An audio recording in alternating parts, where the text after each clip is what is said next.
Mr. Speaker, I had the occasion last week to attend the parliamentary strengthening seminar that was put on by the CPA.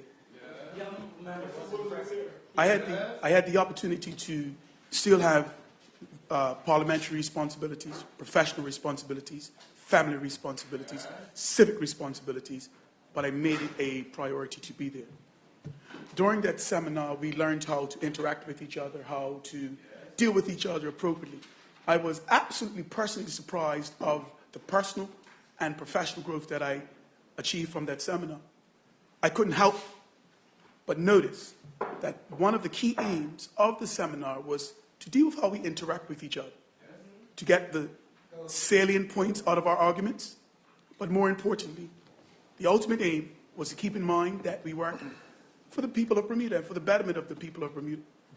I do know that many of us in this room had reasons and specific commitments, but certain key members were not there.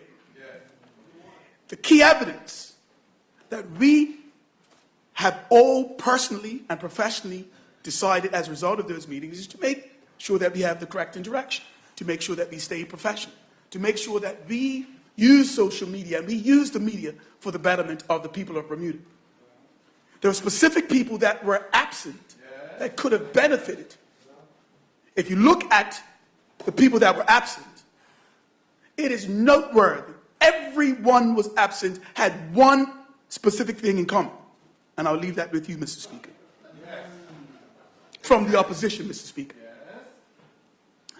Mr. Speaker, when we talk about the Bermuda Regiment, when we talk about the Department of Corrections, everything that we as a parliamentary group have to do is not to inflame a situation that has the potential to affect the lives of incarcerated men. I believe that the Department of Corrections, the corrections officers, have raised legitimate concerns. I support the leadership of the Department of Corrections. Mr. Speaker, we took a painstaking effort to outline the things that were done and that have been ongoing with the strategic plan of the Bermuda prisons.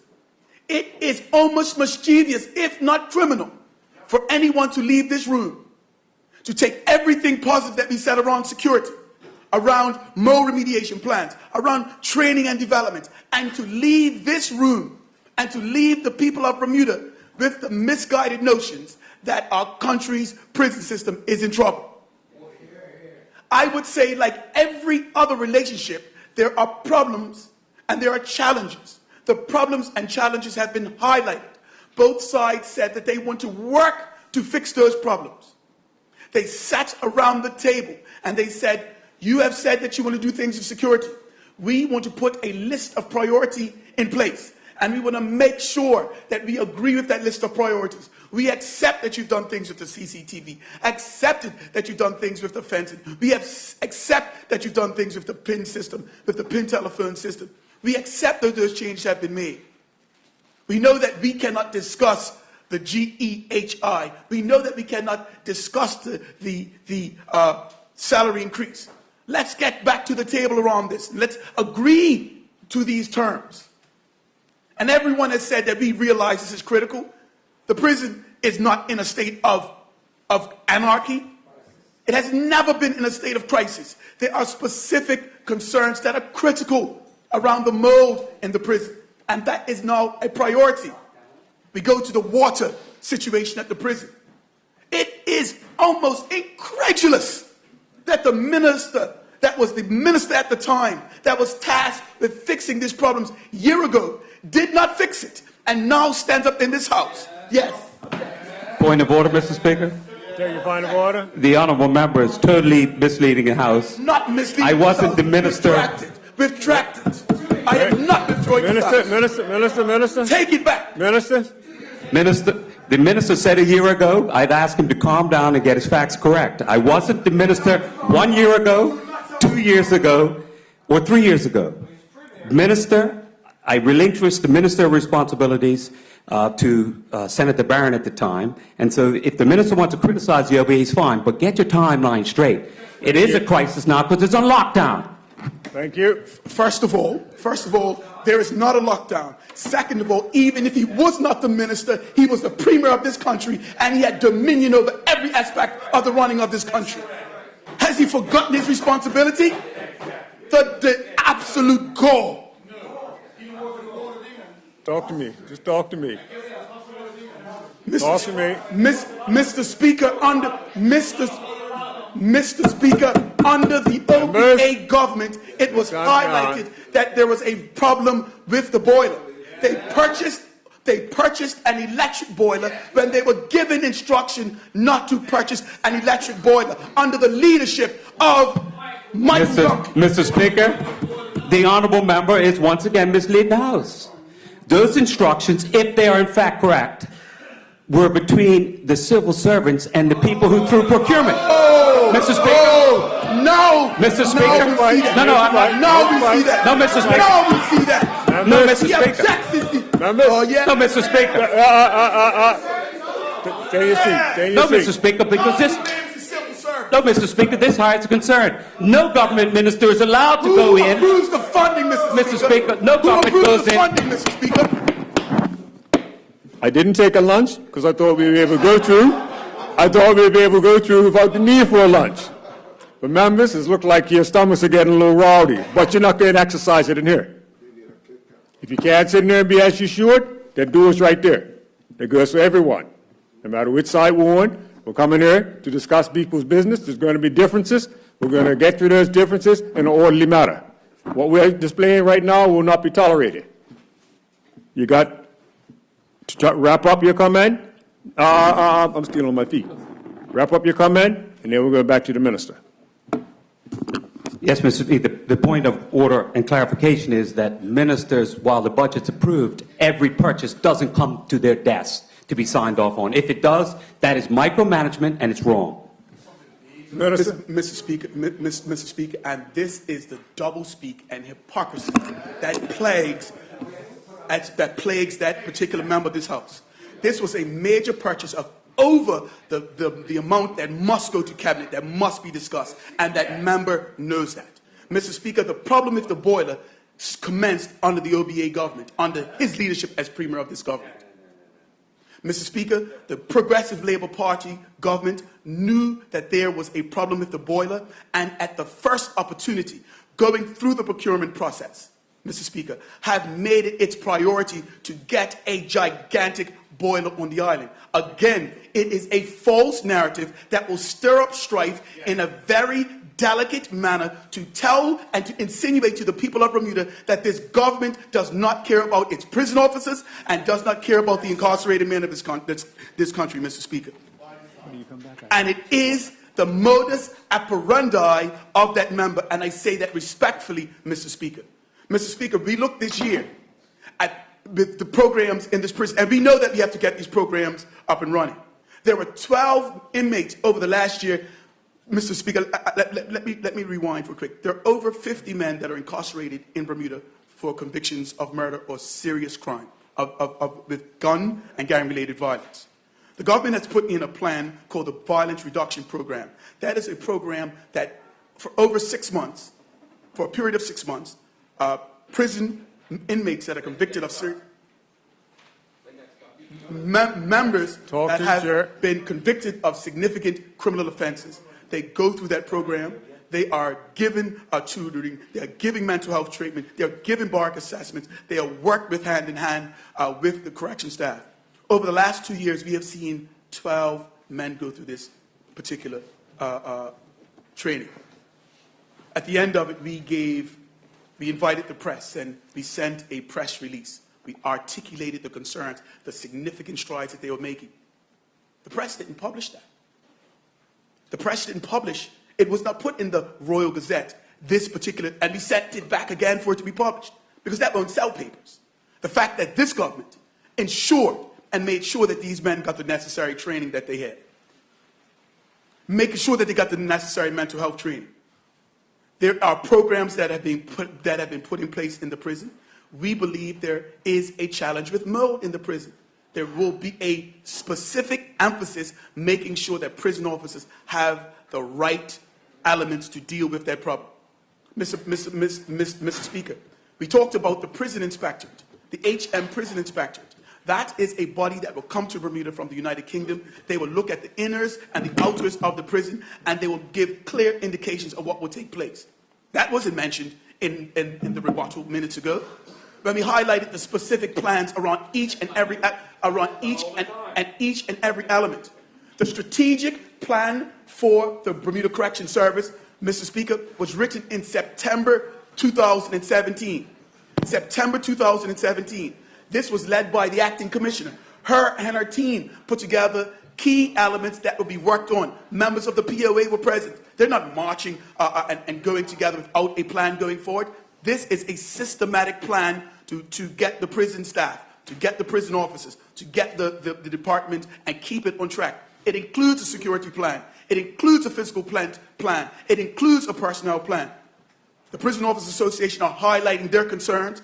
Their concerns we put into a specific order. The two entities remain around the table.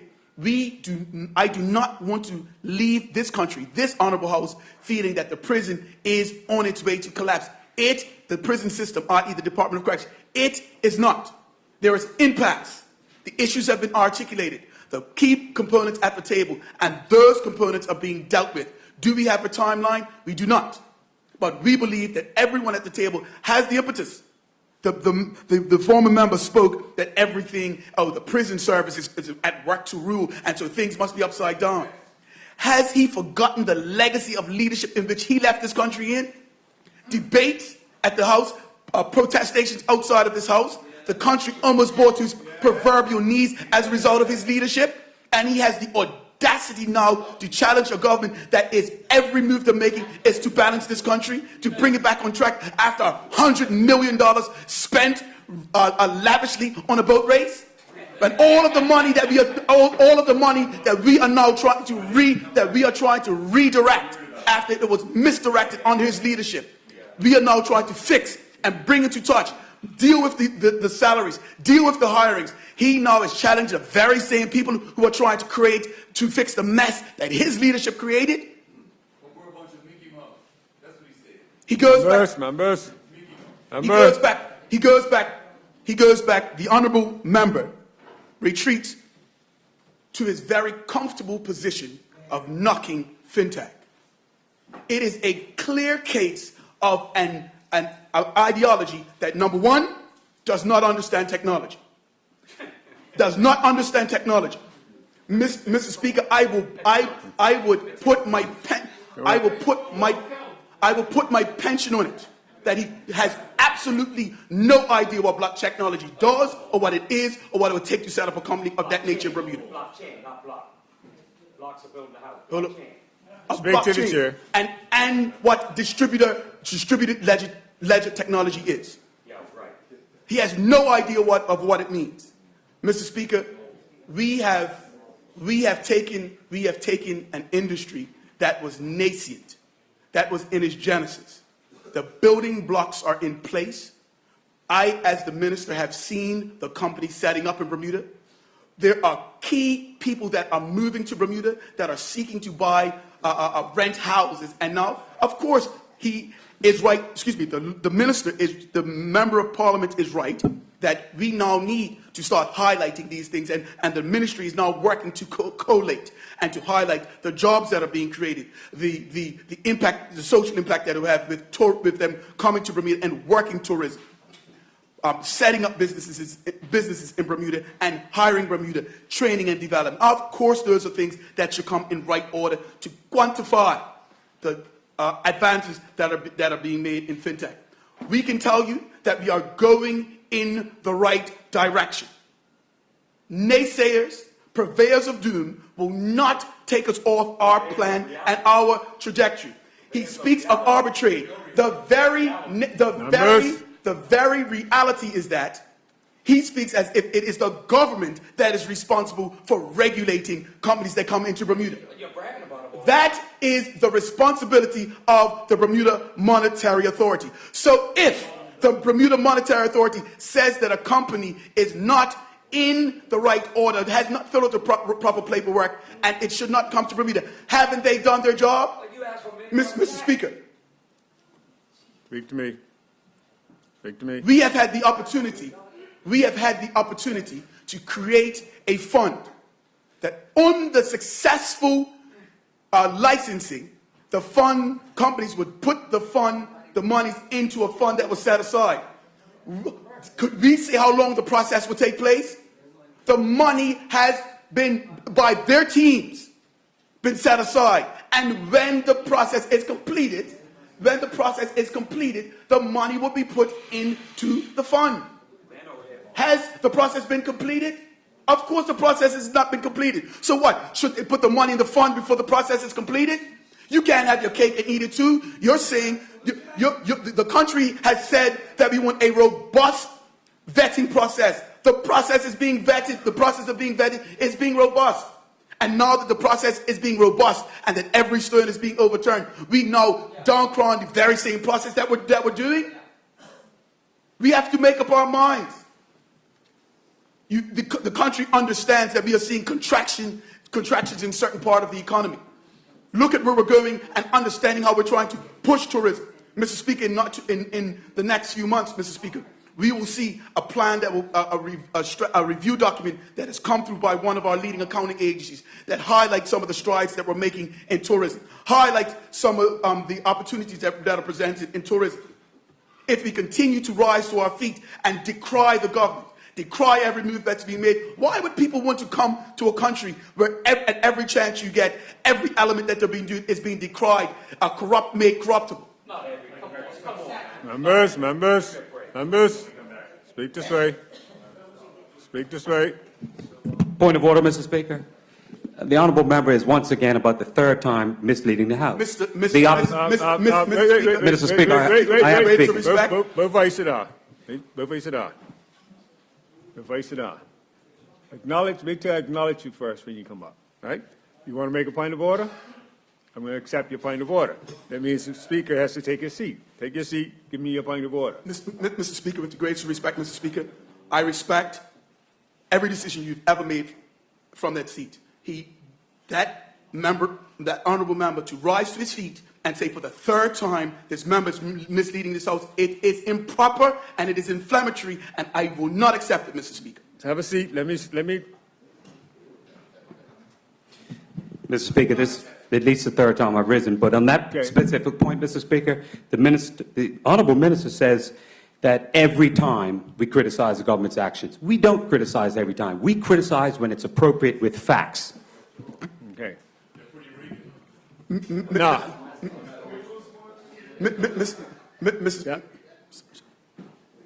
I'm asking you both to turn it down a bit so it doesn't get out of hand. Don't get out of hand. Thank you, Mr. Simons. You can repeat that. You can repeat it. Thank you. Minister? Mr. Speaker, I started off on the line of the Parliamentary Strengthening Seminar. I believe that we have a responsibility to paint an accurate picture of what is going on in Bermuda with FinTech and with reference to, in these sets of circumstances, the Bermuda Department of Corrections. It is a false narrative to tell members of our public that the prison department is on its way to implode. It is not correct. There is a security plan in place, there is a plan of leadership in place, and there is a plan for the physical plant. There are areas of concern that have been raised. There are a plan to deal with it. We believe in all of our corrections officers. We believe in their health and safety. We also have I have the full confidence in the leadership of the prison. I believe we have come to a difficult period, and I believe with the proper support, we can work through those issues. We should not leave this building, go into the public media, and do things that are normally done by specific members of Parliament to inflame and polarize this community for political gain. Thank you, Mr. Speaker.